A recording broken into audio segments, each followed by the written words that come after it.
Alright, what's up everyone? Welcome back to another Beach Boys album ranking video. So, today we're up to number 21 out of 30, almost out of the 20s, almost into the 10s or the teens of their albums, if you want to say.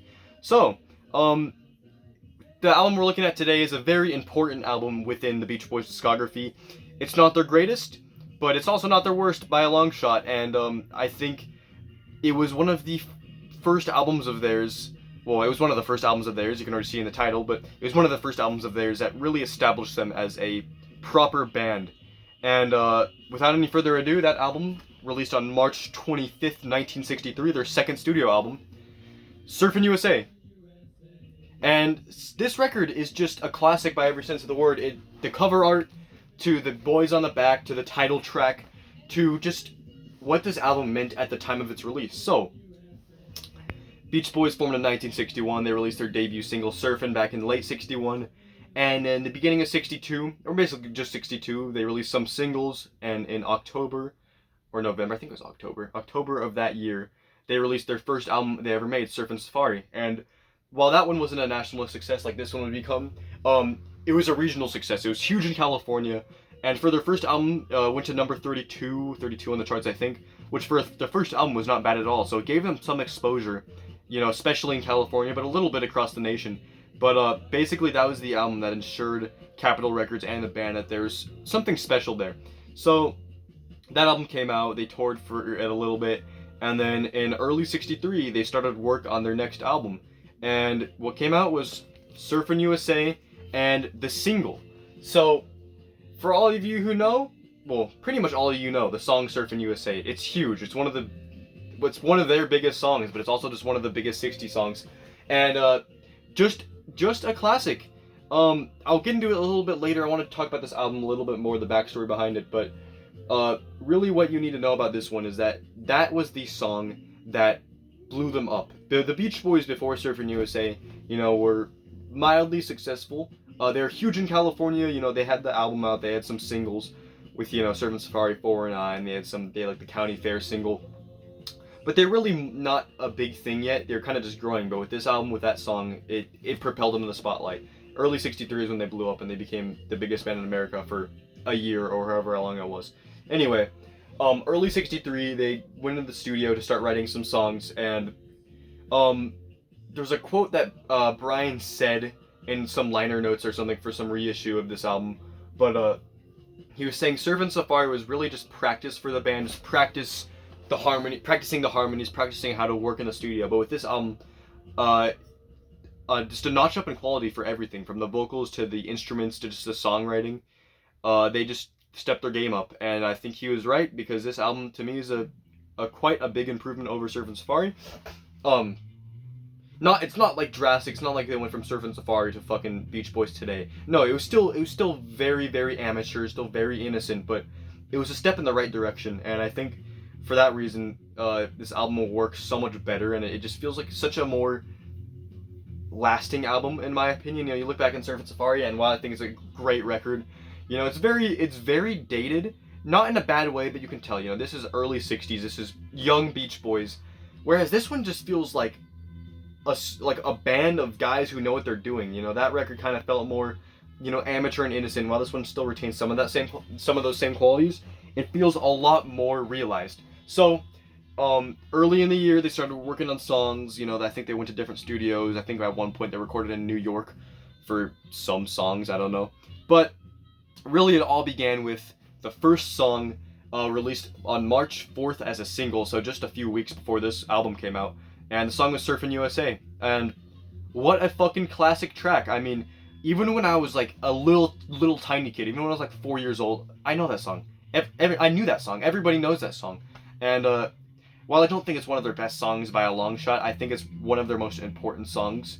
And it really just, as I said, it was the song that blew them up. I mean, it went to number 3 on the Billboard charts, which was their first top 10 hit, which for their first really big hit was a huge showing. I mean, Surfin' Safari went to number 14, which is still really good, but number 3 for their second single, really, or their second major single. They had County Fair as a single with 10 Little Indians, but who cares about that? But for their second big single, number 3 was amazing. So that song blew up, and people were like, "Holy shit, what is this new sound?" Because you gotta remember at the time in the early '60s in America, music was rough because we had all that classic '50s rock, rock emerging in the '50s, but by the early '60s, '61, '62, it was really just kind of dying out. Buddy Holly died at '59, same with Richie Valens, and it kind of just wasn't in a good spot. There was a lot of like just joke songs. You had like Monster Mash and the Yellow Bikini Song. You know what I'm talking about? Just rock music or just pop music in general in the early '60s, the very early '60s, was just all over the place. It didn't feel like it had a certain sound. And, while there was emerging sounds, especially surf rock, surf music in the underground, this record, and specifically the title track, was the first song that really made the surf sound, the California sound popular. We can talk about all these different artists, Beach Boys, Jan and Dean, um, Ventures, Safaris, Dick Dale. You can talk about all these guys who helped pioneer the surf sound or just the kind of California sound in the early '60s. But to me, the song that really did it, that made the U.S. known of what they were looking for in terms of sound at the time, was the song Surfin' USA. And though it is basically just it's just a blatant rewrite of Sweet Little 16 by Chuck Berry, released in '58. It's a great fucking song. Brian, he took the song Sweet Little 16 and he rewrote the verses to be about surfing instead of just places in the U.S. He wrote about surfing spots, and then they added some harmonies. They added more guitar. They added some like an organ solo, and it just all came together and created this smash hit that just propelled the band into fame. Really, that was the song that made them huge. And a lot of people argue, they stole it. No, it's not their song. Whatever. Sure, they didn't really completely come up. It wasn't their original idea. It was Brian's idea to make it. Well, really, it was Dennis's idea to write songs about surfing. But it was Brian's idea to take Sweet Little 16 into surf rock territory. But yes, they did not write the actual melody. But I think they improved upon that original song so much. I love Chuck Berry. I think that original is a great song, but they just gave it identity. They gave it an identity. I love Chuck Berry, but I feel like a lot of his songs just kind of sound the same. A lot of the '50s music kind of has a similar vibe. Not that it's a bad thing. It's just you'll notice it when you listen to '50s. So they took this '50s song that kind of just sounded like the rest of Chuck Berry's hits, and they completely reworked it into something that really the nation needed. They just needed music for the youth. Kids in the early '60s, they could listen to their '50s rock from 4 or 5 years ago, or they could listen to whatever like shitty gimmicky pop songs were on the radio in the early '60s. So this came along and changed everything. It became the new craze. It was the new sound. It was what people wanted to be. And until the British invasion came in early '64, the Beach Boys were on top for that whole year. From early '63 to early '64, they were the biggest band in the U.S. until the Beatles came along, and then they were knocked down to number 2. But when this song came out and this album, it was them conquering America for that short time and really showing American kids what music they wanted. So Surfin' USA, great fucking song. It's classic. I can't really say any more about it because everybody knows the song, but just Mike's lead, Brian's falsetto on the kind of chorus bit. It's not really a chorus, but you know what I'm talking about. And just Carl's solo, the organ, it just works so well together. And if you watch the live performances from that era, it's just so energetic. If you watch them on the Tammy show in '64 when they play it, dude, I think they just blow every band off the stage in that performance because it's just so energetic and this crowd's so engaged and it's just great. So, amazing song, and it was backed with the B-side Shutdown, which we'll get to later on the album. So anyway, it opens up the album Surfin' USA, and it fucking amazing opener, a classic song, one of their biggest songs, leads into Farmer's Daughter. This was a Brian Wilson written song just by himself, and it's very simple. It was inspired by David Marks, who at the time was the rhythm guitarist, because Al was not in the band at the time, because he had left to become a dentist. And by the way, look at how fucking young these guys are. These are the same photos from the Surfin' Safari photo shoot in the studio, but it was basically the same time, so it works. But anyway, on tour in '62, '63, they would hook up with girls all the time, and David Marks is super fucking young. He was 14 or something. So 14 or 15. He was really young, and it was basically just about going when they were out in the Midwest, hooking up with some farmer's daughter, basically. And David Marks was telling the guys these stories of all that, and Brian was like, let's make a song about that. So Farmer's Daughter came out, second song on the album, and it wasn't a single or anything, but just a fantastic fucking song. And this was the first Brian Wilson falsetto song, really. We had Cuckoo Clock and On Surfin' Safari, but that really kind of goes in and out of his range. He kind of goes from high head voice to falsetto, it's a fucking great song. I love that song. But Farmer's Daughter to me is like kind of the evolution of that. Kind of a silly topic, but it's so beautiful, and his falsetto is so fucking clean, and it would just get better from here on out. And it's one of the rare moments on this record where you kind of have like a more sweet song. Most of the songs on this record are a lot higher energy, which we'll get to. But Farmer's Daughter is just it's sweet, it's simple, and it's super fucking catchy. And there is a video or some recordings of Fleetwood Mac in like the 70s playing this song. So, this, while not a lot of people know this song nowadays, this album was a huge success. Went to number 2 on the charts in '63, and it really inspired a lot of people. A lot of fucking bands just heard this record and wanted to play songs off of it. So Farmer's Daughter, while it wasn't a hit or anything, people heard it when listening to the album and they loved it. So I think it's a great song. Go listen to it. Brian's falsetto is beautiful.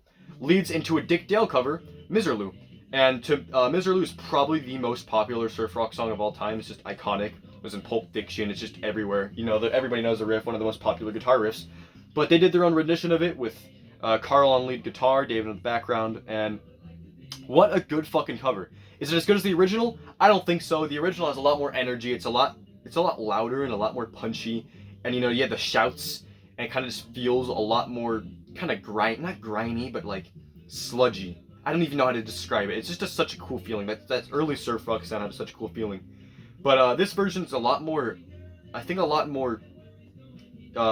low key, but not in a bad way. It's just they were younger than Dick Dale, and Carl at the time was, he was like 16, so 15 or 16. So they're really fucking young. Carl at that young of an age playing trem picking is crazy. Like I don't even know if I could keep it up for that long, and I play that kind of style of music on guitar, so impressive shit.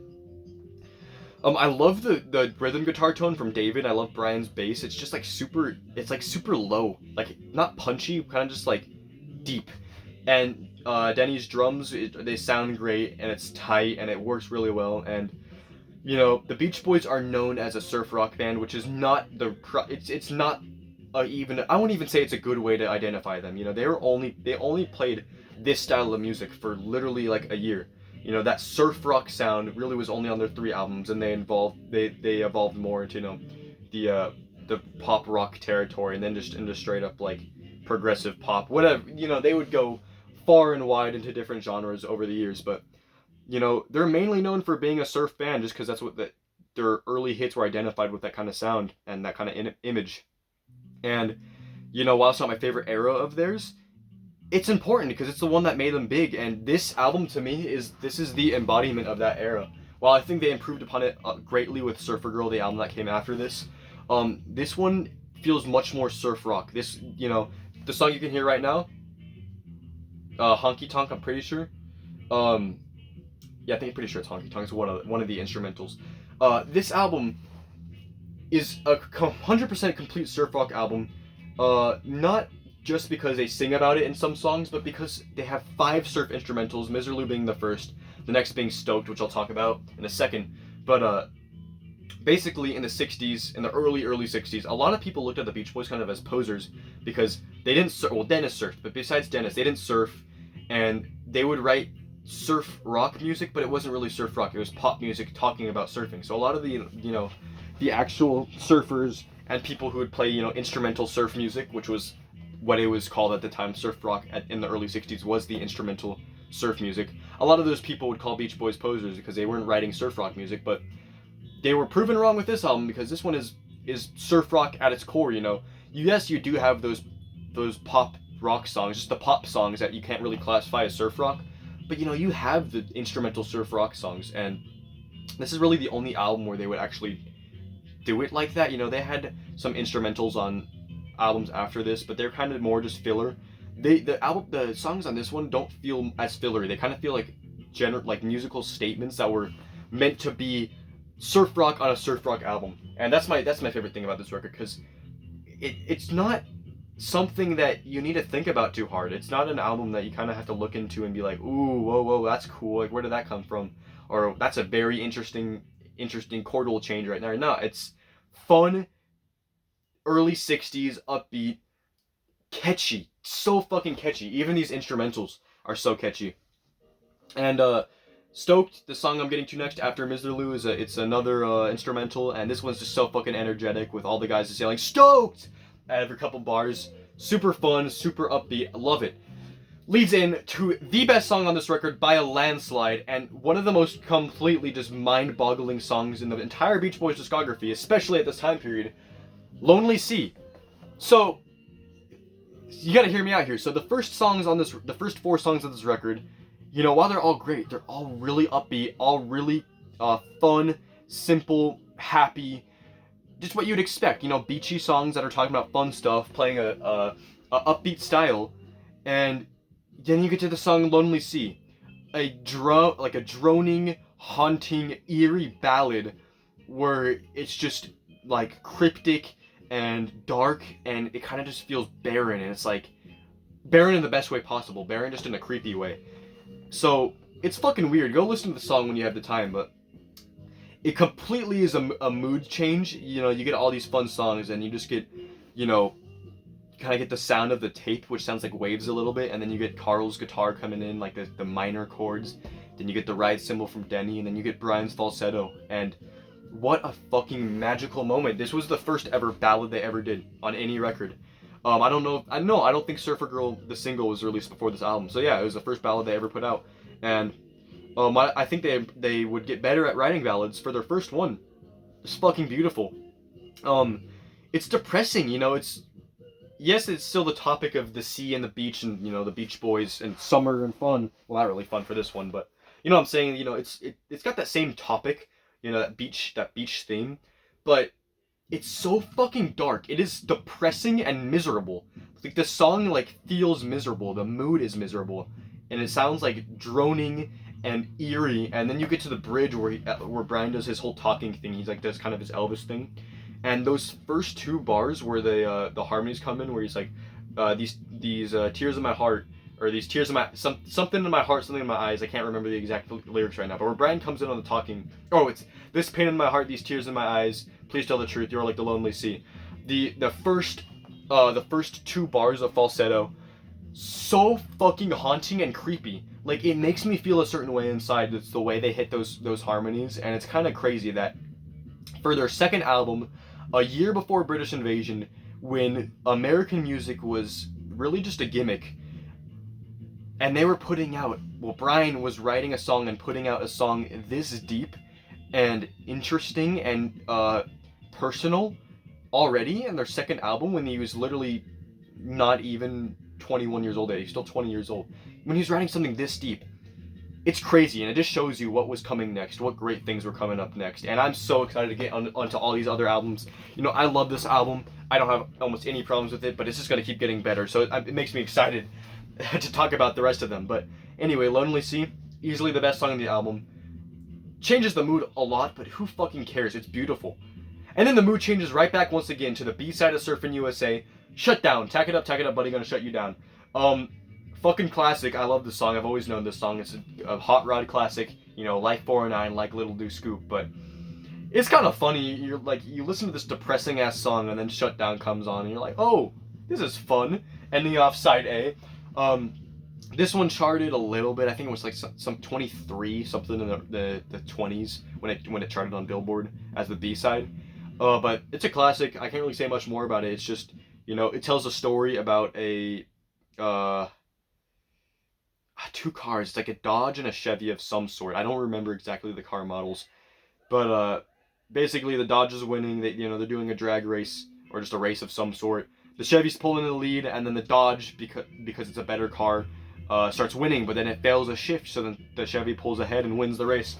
Really cool idea. Like, it's kind of telling a story.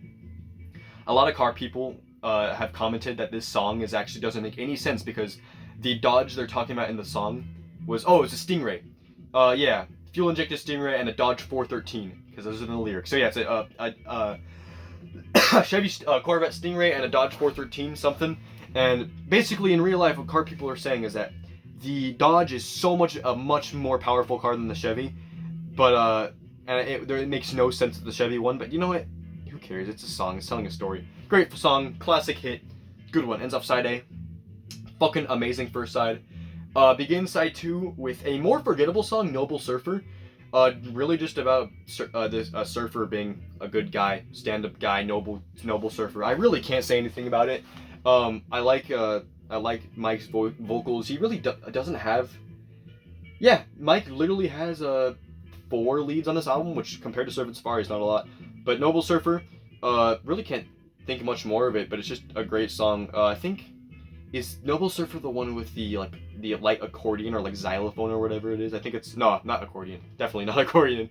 It's like xylophone or one of those flat tabletop kind of instruments where you play with the little mallet things, whatever you call them. It's probably a xylophone or something like that. Vibraphone, I don't know. But I think this is a song that has a solo with that. Sounds cool. Leads into Honky Tonk, another instrumental, and I think it's great. Nothing special about it. It's just a fun surf rock instrumental. But to me, there's 5 surf rock instrumentals on this album. Just instrumentals, just guitars, bass, drums, no vocals, just actual pure surf rock. And they're not the most creative songs in the world, but they don't need to be. They're just kids writing fun rock music, and it's just so energetic and great. So Honky Tonk, just a surf instrumental. It's fun. Leads into Lana, another Brian Wilson lead vocal, and this one's awesome. I fucking love this one. It's super short, but it's just a great vocal from him. It's super catchy. It's one of the 3 songs on this record with Brian leads, and I love it because on Surfer Girl after this, and then on the albums that would come after, Brian would just do more and more experimentation, and he'd get better with his voice and his falsetto. So Lana, great song, kind of foreshadows what would come later. Leads into a very interesting song, Surf Jam, another instrumental. This one's really energetic, I love it. But one thing that's really interesting about this song is that this was the first song on a Beach Boys album that was written by a Beach Boy. I'm trying to phrase this in a way that makes sense. The song Surf Jam was the first song on a Beach Boys album that was a solo written song by a member that wasn't Brian. So Surfin' Safari and the songs before Surf Jam on this album, they were either all by Brian Wilson, Brian and Mike, or covers. There wasn't any in between. But this song right here, Surf Jam, Carl wrote it completely. He just made the riff, he made the rhythm, they jammed it in the studio. They'll be like, jam, 1, 2, 3, jam, Denny in the background, energetic, and it's kind of cool because you don't think when you think of early Beach Boys, you really think of Brian and Mike as a duo. And you think of Dennis and his leads sometimes, and you kind of think of Alice, Help Me Rhonda, but Carl doesn't really come into his he doesn't really grow into his musicianship until the Pet Sounds era with God Only Knows, his first really impactful lead vocal. But a lot of people don't know that he wrote a song by himself as early as March 63, which is kind of crazy. So cool instrumental. Goes into another instrumental, another Dick Dale cover, the second most popular Dick Dale song, Let's Go Trippin'. And in my opinion, they just blow away the original. I love Dick Dale's original, but I think they just do it much tighter on here. The guitar tone's better. And I really can't say anything more. And it just leads into the last song, Fenders Keepers. This one's cool. A very obscure song. It kind of like The Shift off of Surfin' Safari. That was the last song on that album. And myself included, but a lot of Beach Boys fans just completely forget that song exists, because it is just a non-single ending off one of their early albums. Same thing with Fenders Keepers. It was a non-single.